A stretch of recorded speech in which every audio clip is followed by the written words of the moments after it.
Hello friends, info for you में आपका स्वागत है। मेरा नाम है Deepak Singh. I am an MBA from HR marketing.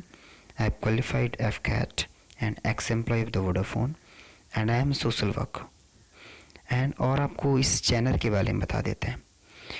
Info for you लाया है आपके लिए एक अवेयरनेस प्रोग्राम, जिसके तहत आपको सारी इन्फॉर्मेशन मिलेगी, चाहे आप स्टूडेंट हो, हाउस वाइफ हो या एक प्रोफेसर हो। बिकॉज एक डेली शेड्यूल आजकल के हर एक बंदे का इतना बिजी है कि उसे कोई फ़र्क नहीं पड़ता कि मार्केट में क्या चल रहा है, कौन सी न्यूज़ अपडेट में आई है, कौन सी नई गवर्नमेंट पॉलिसी आई है। तो बस काम काम और काम, सबका अपने रास्ते हैं। तो ये चैनल मैं उन लोगों के लिए लाया हूँ जो बिल्कुल टाइम स्पेंड नहीं कर पाते हैं न्यूज़पेपर में, न्यूज़ में, चाहे वो कॉलेज के स्टूडेंट हो या प्रिपरेशन कर रहे हो। ठीक है, तो आप मेरे चैनल पे आइए और आधे घंटे इन्वेस्ट कीजिए। आधे घंटे देने के बाद आपको मार्केट की जो भी इंफॉर्मेशन है वो सारी इंफॉर्मेशन आपको मिलेगी in a simple and correct manner. ठीक है, तो आज हम बात करते हैं एक नए टॉपिक के बारे में। काफ़ी मेन फ्रेम टॉपिक है, ये वीडियो पूरा ज़रूर देखें। अगर आपने पूरा ये वीडियो देखा तो आपको प्रोविडेंट फंड से रिलेटेड कोई भी इशू आपका नहीं रह जाएगा। EPF, एम्प्लॉय प्रोविडेंट फंड, ये क्या है? एम्प्लॉय प्रोविडेंट फंड, इसको हम EPF को हम कैजुअली PF भी बोलते हैं, जिसका मतलब होता है कि provident fund. It is for all private slash government employees. ये प्राइवेट और गवर्नमेंट एम्प्लॉयज़ दोनों के हिसाब से होता है।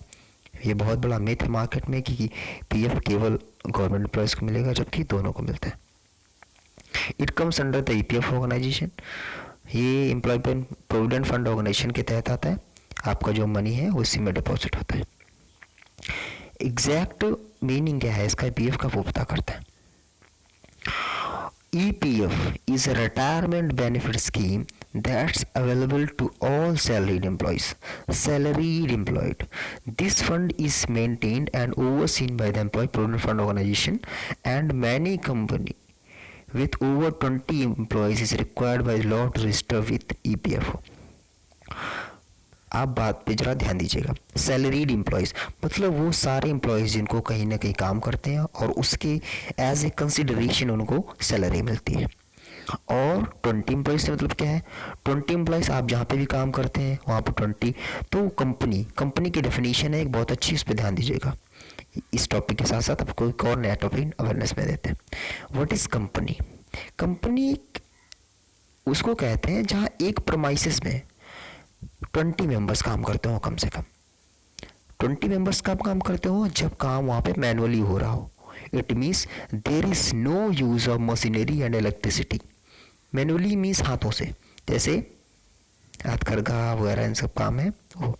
लेकिन जब मशीनरी का यूज़ करते हैं तो कम से कम 10 मेंबर हैं अगर आपके पास, तो आपको कंपनी कहलाएंगे। और हर एक कंपनी EPF में रजिस्टर होनी चाहिए। ये एम्प्लॉय के राइट्स हैं। ठीक है, अब कहते हैं कि जैसा कि इमेज में दिख रहा है आपको, सेविंग फॉर द रिटायरमेंट। अगर आपसे कोई पूछता है कि व्हाट इज PF, तो आपके पास एक परफेक्ट और शॉर्टेस्ट डेफिनेशन है कि PF is the saving for the retirement, not only for the retirement but also for the disability. अगर आप कभी डिसेबल हो जाते हैं, अगर आपका कभी बाई चांस एक्सीडेंट हो जाता है, कोई दुर्घटना हो जाती है, तो आप काम करने लायक नहीं रहेंगे, तो उस समय आपको जो इकोनॉमिक हेल्प मिलेगी वो आपके PF अकाउंट से मिलेगी। ठीक है, कैलकुलेशन कैसे होता है फ्रेंड्स PF का? PF तो पता चल गया क्या होता है, कैसे होता है, कितना होता है, ये पता करते हैं।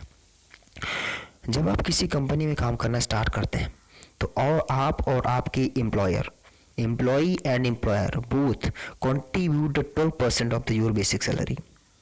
मतलब आपकी बेसिक सैलरी का 12% आप कंट्रीब्यूशन देंगे और 12% आपका ऑर्गेनाइजेशन देगा। दोनों ऐड होके आपके EPF अकाउंट में डिपॉजिट होंगे। और EPF अकाउंट आपको कौन गवर्न करता है? EPFO, employ provident fund organisation. उसमें आपका फंड इन्वेस्ट हो जाएगा, डिपॉजिट हो जाएगा। ठीक है, बेसिक सैलरी से क्या मीनिंग है? Basic salary is not you salary in hand. Basic salary आपकी वो सैलरी नहीं है जो आपकी सैलरी मिलती है। मान लीजिए आप कहीं पे काम करते हैं, वहाँ आपको 30-40 हज़ार रुपये आप सैलरी मिलती है, या आपका जो भी पैकेज है, तो 30-40 हज़ार रुपये आपकी पूरी बेसिक सैलरी नहीं है। क्योंकि बेसिक सैलरी का स्ट्रक्चर देख लेते हैं। Salary is equal to basic pay plus HRA। HRA means house rent allowances या डेफिसिट अलाउंसेस, महंगाई भत्ता इसे बोलते हैं, plus conveyance. Conveyance is related to the transportational cost, plus incentives. Incentive होते हैं एक्स्ट्रा काम करने के लिए जो पैसे मिलते हैं। ये सब ऐड करने के बाद आपकी सैलरी आती है, उसे बोलते हैं सैलरी इन हैंड। इसमें EPF लिखा है, एम्प्लॉय शेयर। तो आपका जो सैलरी का 12% है बेसिक पे का, वो माइनस हो जाएगा आपकी सैलरी से, तब आपको मिलती है। और वही 12% वो कंट्रीब्यूट करते हैं, दोनों डिपॉजिट होकर आपके EPF ऑर्गेनाइजेशन में जाते हैं। तो फ्रेंड्स आज ही जान लेते हैं। मैंने आप देखा है कि दिल्ली NCR में जितने भी लोग काम करते हैं, बहुत ही कम लोगों को HR और इन सब नॉर्म्स के बारे में पता है, और बहुत ही कम लोग इस सब चीज़ों का फ़ायदा उठा पाते हैं। तो आप आज ही अपने HR के पास जाएं और अपनी सैलरी स्लिप और PF नंबर से ज़रूर मांगे और उसको चेक करें। आप कुछ इंपॉर्टेंट लिंक्स प्रोवाइड करा रहे हैं इसमें। एम्प्लॉयज़ प्रोविडेंट फंड ऑर्गेनाइजेशन का वेबसाइट है EPFindia.com। इस पर आप जाके मोर डिटेल्स देख सकते हैं बहुत डिटेल में। और EPF टोल फ्री नंबर है 1800111805। फ्रेंड्स आपको बताना चाहेंगे कि इससे पहले EPF ऑर्गेनाइजेशन बहुत ही ज़्यादा स्लो था। हर एक काम प्रोसेस होने में 15 से 20-30 दिन लगने थे, लेकिन आजकल बहुत ही हाईटेक हो गया है। मैक्सिमम हफ्ते से 15 दिन में सारे काम हो जाते हैं, चाहे वो आपको क्लेम हो, स्टेटस हो या कुछ भी। तो thanks for watching this video. I think you like it. और हमें पता है कि शायद उम्मीद है कि PF से रिलेटेड सारी आपकी क्वेरी रिजॉल्व हो गई होंगी। अगर आपको फिर भी लगता है कि कोई क्वेरी है तो हमें कमेंट बॉक्स में लिखें। और अगर आप चाहते हैं कि मैं आपके किसी टॉपिक पे वीडियो बनाऊं या आपको अच्छा लगता है उस पर नॉलेज गेन करनी है आपको, तो प्लीज़ हमें मेल करें। मैंने आपको मेल बॉक्स में दिया है। Please subscribe us, please like us, and please share with your friends. Thank you.